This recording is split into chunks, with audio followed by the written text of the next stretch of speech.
Boa tarde, pessoal, tudo bom? Vamos começar então hoje a nossa segunda aula, a nossa videoaula que a gente combinou já nas aulas passadas sobre temas do direito processual civil brasileiro. Muito bem, o tema que eu escolhi para hoje fica dentro de uma gama bem diversa de interesses. Interessa tanto aos alunos de direito, quanto às pessoas que já são formadas, quanto até às pessoas leigas, que não são da nossa área, porque é um tema muito corriqueiro na nossa sociedade. Nós vamos falar hoje de ação de divórcio. Muito bem, antes da gente começar propriamente dita a ação de divórcio, o procedimento da ação de divórcio, porque nós estamos falando de processo civil, eu vou trazer, antes de qualquer coisa, uma primeira polêmica que surgiu com a entrada do novo CPC, o CPC de 2015, que entrou em vigor em 2016. Bom, essa polêmica eu tô fazendo até de olho no pessoal que tá fazendo concurso e até mesmo dentro de um comentário do Andrei, professora, traz alguma polêmica, alguma coisa assim. Então, eu resolvi trazer esse primeiro ponto, que é um ponto que gera um pouco de debate. Muito bem, o CPC de 2015, mais propriamente no artigo 693 e 731, ele faz alusão à separação. Muito bem. Existia uma ideia que com o divórcio não haveria mais separação judicial. Essa ideia é uma ideia equivocada. A emenda constitucional 66 de 2010, que transformou lá o artigo 226 da Constituição, colocou que o casamento civil pode ser dissolvido pelo divórcio. Na mesma toada, nós temos a lei do divórcio, né, que é a 6515 de 1977. Na lei do divórcio, o artigo 2º, parágrafo único, consta que o casamento válido somente se dissolve pela morte dos cônjuges ou pelo divórcio. Então havia uma ideia que não havia mais separação, né? Porque teve um tempo atrás que para a gente obter o divórcio tinha que passar por um tempo de separação para somente depois alcançar a possibilidade de converter essa separação em divórcio. No momento que não tem mais esse requisito temporal e não tem mais esse sistema bifásico para chegar no divórcio, a separação teria sumido. Aí como é que ela vem aparecer no CPC de 2015 em 2 artigos com todas as letras? Separação. Então começou uma discussão em cima disso. Muito bem, o STJ ele já firmou o entendimento num recurso especial, que eu não tenho o número em função de ser de segredo de justiça, mas tem a notícia, em que a ministra Isabel Galotti, em março de 2017, ela afirma que a separação judicial ainda persiste, ainda que tenha o divórcio. E que essa separação judicial nada mais é do que uma opção da parte. A parte pode optar em separar-se judicialmente ou pode optar em divorciar-se. Então, é uma ideia que pode ser uma faculdade, é uma faculdade das partes. Muito bem, ela acresce no seu voto que a emenda 66 de 2010, ela não, em nenhum momento ela revogou a separação, ela extinguiu a separação, ela se refere exclusivamente ao divórcio. O que foi extinto foi o requisito temporal, esse do tempo de separação para depois se tornar divórcio, e esse sistema bifásico, essa ideia, primeiro separa, depois divorcia. Isso sim, isso foi extinto pela emenda constitucional 66, isso não tem mais. Então, é um instituto que está à disposição dos cônjuges que pretendem se separar ou se divorciar. Então, afinal, qual é a diferença, então, entre divórcio e separação? O porquê de um e o porquê de outro? Muito bem, o divórcio põe fim ao casamento. Isso quer dizer o quê? Tu podes casar novamente. Ah, me arrependi do divórcio. Buenas. Vai ter que casar novamente para reconstituir a sociedade conjugal. Não existe outra chance, não tem como reverter o divórcio. Tem que ter um novo casamento. A separação judicial não. A separação, ela não termina com o casamento, ela termina com 3 deveres que existem dentro da sociedade conjugal. É uma modalidade de extinção de sociedade conjugal, mas põe fim apenas aos deveres de coabitação, fidelidade e regime de bens. Bom, eu separei e eu quero voltar, eu quero reverter essa separação, eu posso perfeitamente reverter e não há necessidade de um novo casamento. Bom, dito isso, que seria o primeiro ponto polêmico, que eu acho importante, inclusive para concurso público, vamos falar das ações propriamente ditas. E eu digo das ações porque nós temos dois tipos de ação judicial e um procedimento extrajudicial que envolve o tema divórcio. Então, nós temos judicialmente a ação de divórcio consensual, a ação de divórcio litigioso e extrajudicialmente nós temos o divórcio por escritura pública dentro do cartório. Muito bem, vamos começar pelo divórcio consensual. A grande ideia é que ele está lá nas ações de família e nos artigos 731 a 734. É um procedimento de jurisdição voluntária. O que quer dizer isso? Procedimento de jurisdição voluntária, eu não tenho autor, eu não tenho réu, eu tenho interessados. Os dois entram pedindo o divórcio. A sentença vai ser homologatória. Então, nesse pedido de divórcio, são requisitos para trazer nessa petição inicial. E essa petição inicial, ela começa de uma forma diferente, normalmente, do litigioso que a gente conhece, que tem autor, que tem réu. Não. Fulano qualifica e Beltrana qualifica, vem perante Vossa Excelência, respeitosamente, requerer o divórcio, no caso, propor a presente ação de divórcio consensual. E dentro desses termos, dessa ação de divórcio consensual, na petição inicial, eu já tenho que trazer definições quanto à guarda dos filhos, eu tenho que trazer definições quanto à partilha de bens, direito de visita, o nome da mulher, caso ela trocou de nome de casada para solteira ou vai permanecer com o nome de casada, a questão dos alimentos entre os cônjuges, que é possível. Então, traz todas as disposições comuns, como a partilha de bens também. Muito bem, o que o juiz vai fazer nesse tipo de ação? Ele apenas vai se ater aos requisitos formais e ver se não tem nenhuma nulidade, nenhuma irregularidade, ele vai homologar. Bom, mas antes disso, como é que ocorre? E uma coisa importante, essa peça do divórcio consensual, ela é assinada pelo advogado, que pode ser um único advogado, ou cada uma das partes constitui seu advogado, partes não interessadas, porque é jurisdição voluntária, pode ter mais de um advogado, ou um advogado representando ambos, eles assinam essa peça inicial. Então, a assinatura da petição inicial da ação de divórcio consensual são os dois que querem se separar e mais um advogado ou mais de um advogado que represente cada um deles. Muito bem, essa é a grande curiosidade. Qual é a competência para a propositura dessa ação? Então vai seguir lá o artigo 53, inciso 1º do CPC. A gente tem que lembrar que se trata de competência relativa. Então, isso quer dizer pode ser prorrogada se não houver reclamação de nenhuma das partes. Buenas, como é que fica? São 3 incisos. No primeiro inciso diz que é competente o foro do juízo aonde resida o cônjuge que seja guardião do filho menor incapaz. Se não houver filho menor incapaz, o último domicílio do casal.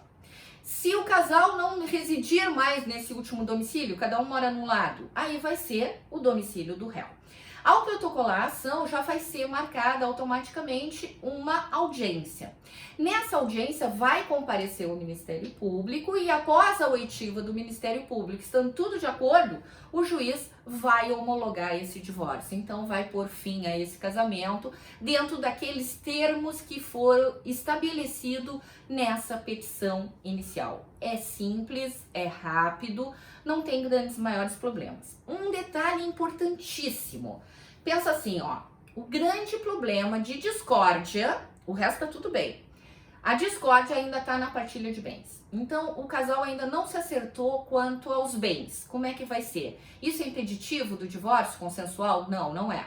Tu podes fazer o divórcio consensual com todos aqueles requisitos, filhos, guarda, alimentos, visita, tudo, e não tocar na partilha de bens. Deixar a partilha de bens para um momento posterior. Depois a gente vai sentar e vamos acertar. Isso consta, inclusive, na súmula 197 do STJ, que diz que a falta da partilha ela não é impeditiva da decretação do divórcio.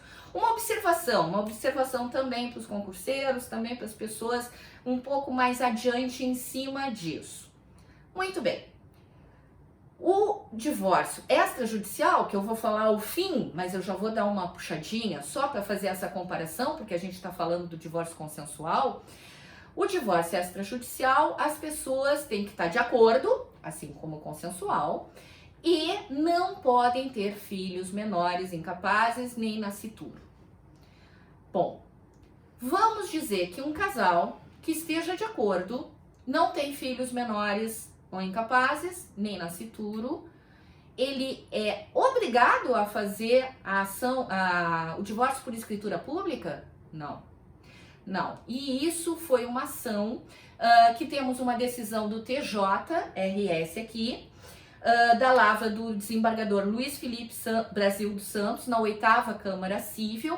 Eu tenho aqui o número da apelação, se vocês tiverem interesse. É 700, 750, 786, 91, de outubro de 2017.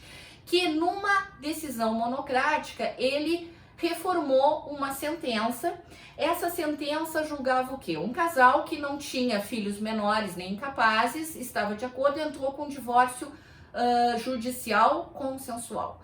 E o juiz dessa comarca entendeu o quê? Entendeu que não tinha por que se movimentar o judiciário se eles tinham todas as condições de fazer um divórcio extrajudicial.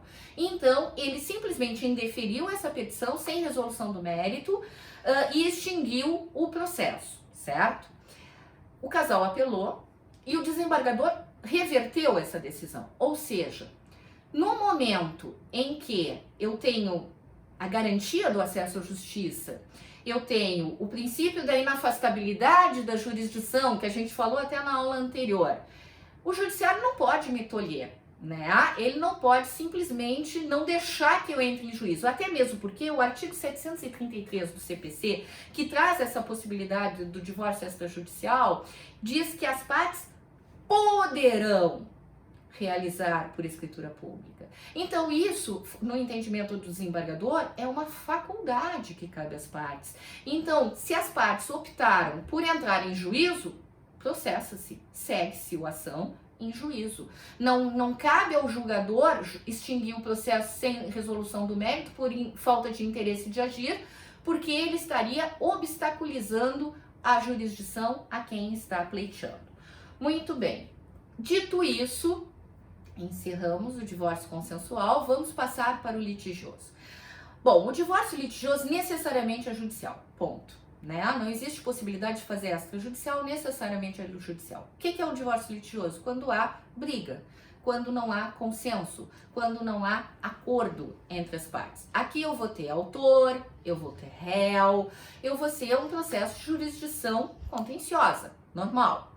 Muito bem, conforme o texto do artigo 694 do CPC, nas ações de família serão empreendidos todos os esforços para que haja consenso.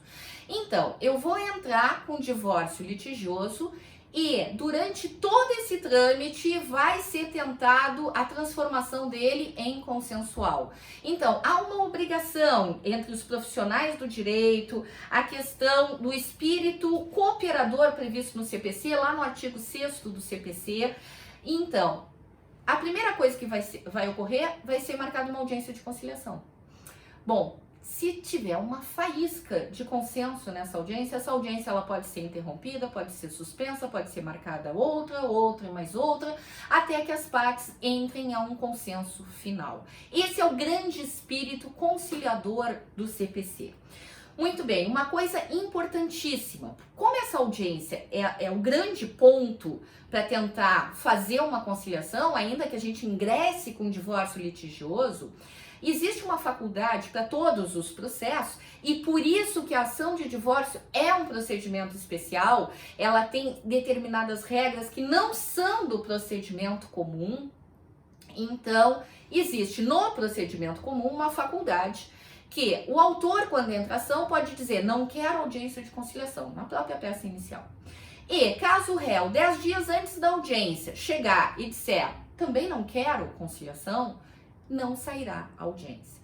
Essa faculdade não se aplica às ações de divórcio litigioso. Não podem as partes abrir mão, por vontade própria, da realização da audiência. A audiência é necessária e ela irá, com toda certeza, se realizar.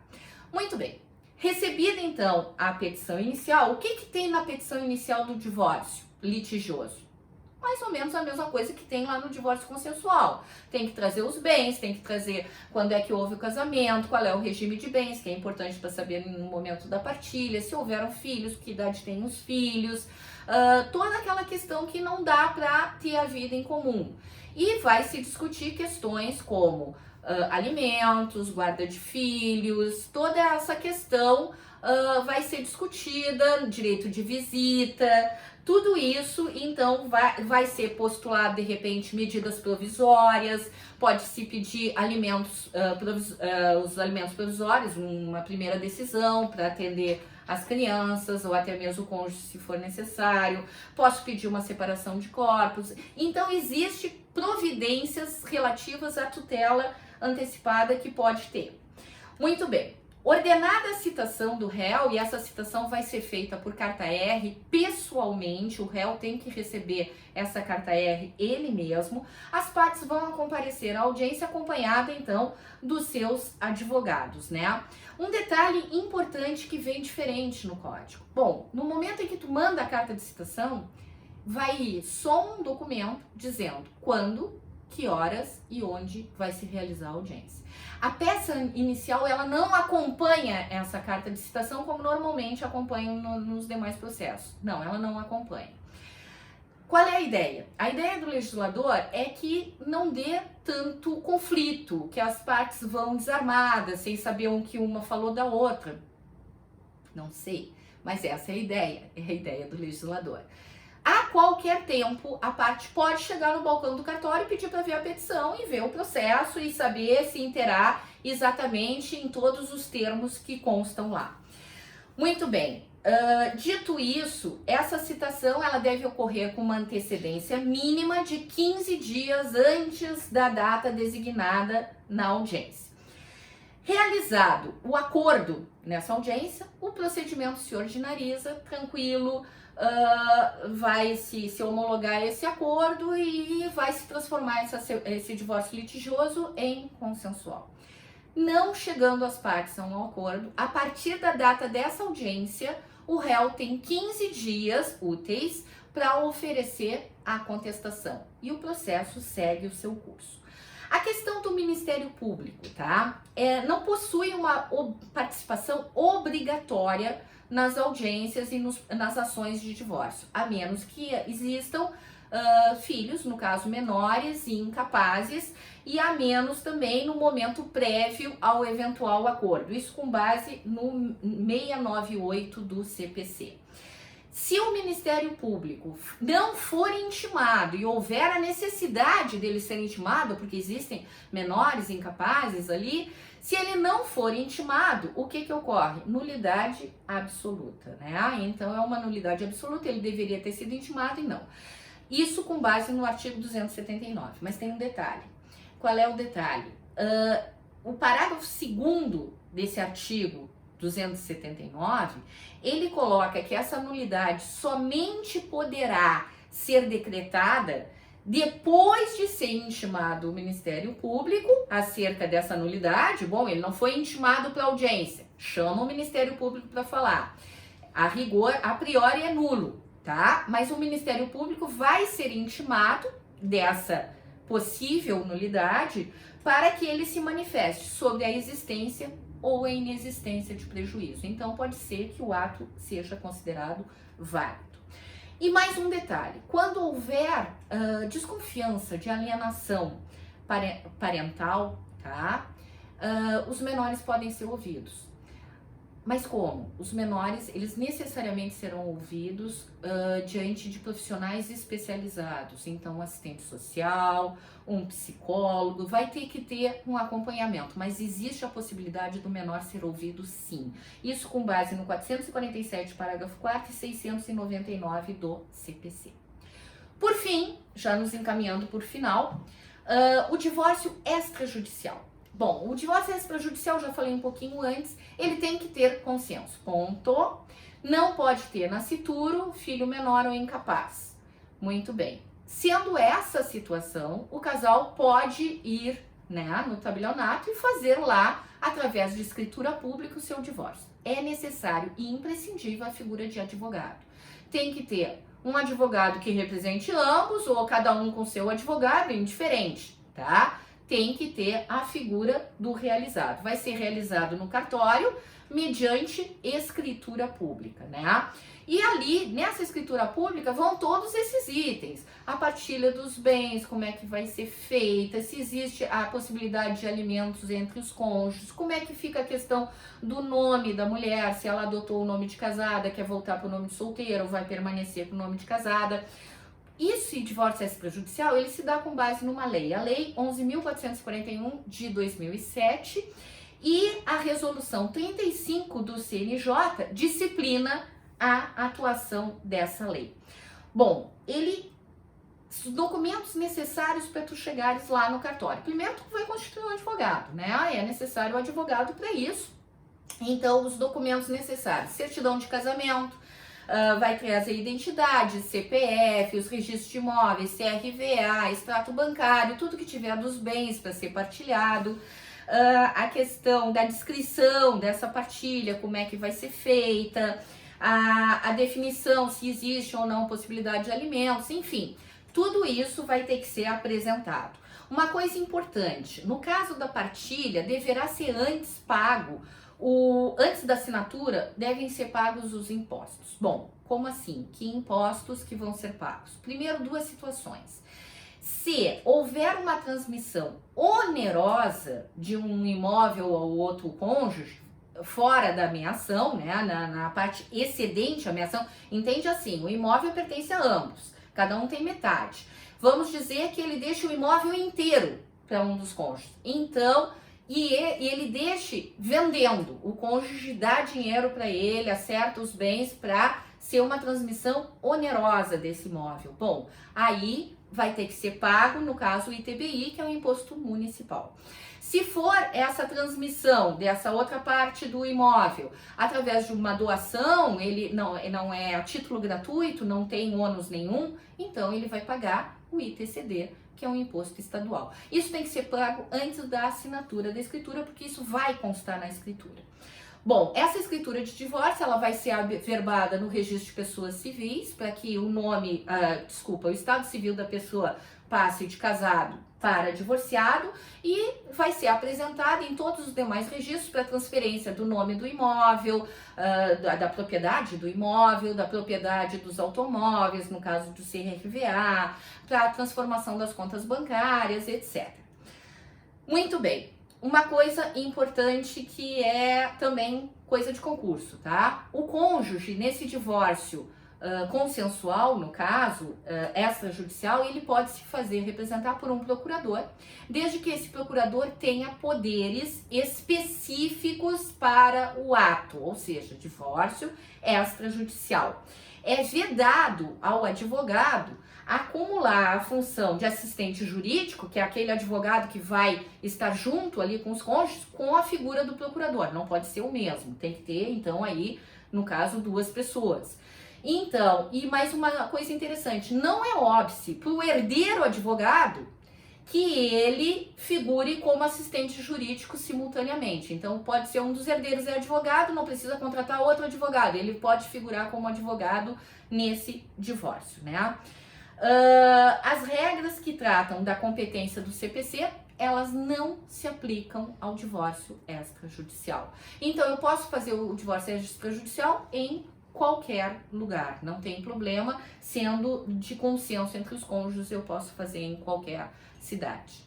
Gente, era isso que nós tínhamos para a aula de hoje. Espero que vocês tenham gostado. Na próxima a gente se encontra. A próxima vai ser terça às 19h. Vou acertar aquela questão da publicação no horário certinho. Foi bem complicado para mim, a última, não sabia quanto tempo levava para carregar, aquela coisa toda, mas eu acho que eu já estou ficando mais esperta nisso. Espero que vocês tenham gostado. De novo, agradeço muito a atenção de todos vocês.